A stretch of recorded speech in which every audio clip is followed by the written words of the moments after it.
Die tesourier het aanbeveel dat staatsamptenare wat kwalifiseer om op vervroegde pensioen te gaan, dit moet doen.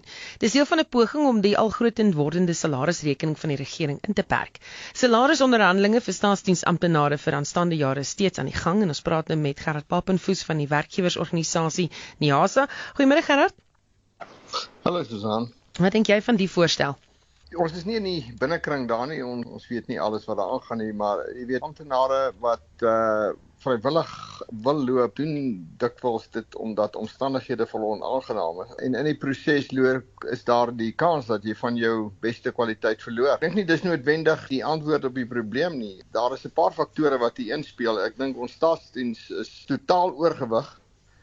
Ons het vergelykenderwys in verhouding met die geld wat ons tot ons beskikking het, is dit een van die duurste staatsdienste in die wêreld en sekerlik een van die mees oneffektiefste. So daar moet ander goeders in werking gestel word om die salarisrekening af te bring. Ek dink nie hierdie is noodwendig die regte manier nie, maar of daar die politieke wil is om die salarisrekening in toom te hou op die manier wat dit behoort te gebeur, dis 'n ander vraag. Jy het al my tweede vraag geantwoord, maar watter ander maniere is daar om hierdie salarisrekening dan nou te verminder? Wel, binne die konteks van ons politieke milieu, die staatsdiens 'n plek geword om vir mense werk te skep en geleenthede te skep. En dis nie die plek nie, die staat is gemaak vir dienslewering.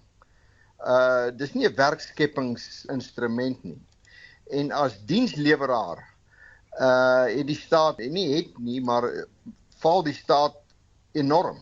So jy moet genoeg werkers hê om jou werk effektief te doen en 'n persoon wat nie sy werk effektief moet in die pad gesteek word.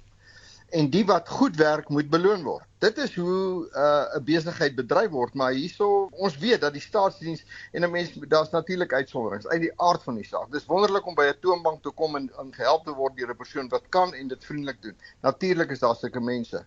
Maar terselfdertyd is die ervaring van die belastingbetaler heeltemal onbevredigend. So ons het nie simpatie vir die verdraagsaamheid op mense wat nie hulle werk doen nie. En die staatsdiens is vol van hulle. Daar lê die oorsaak. Hierdie oorgewig monster moet gesnoei word drasties.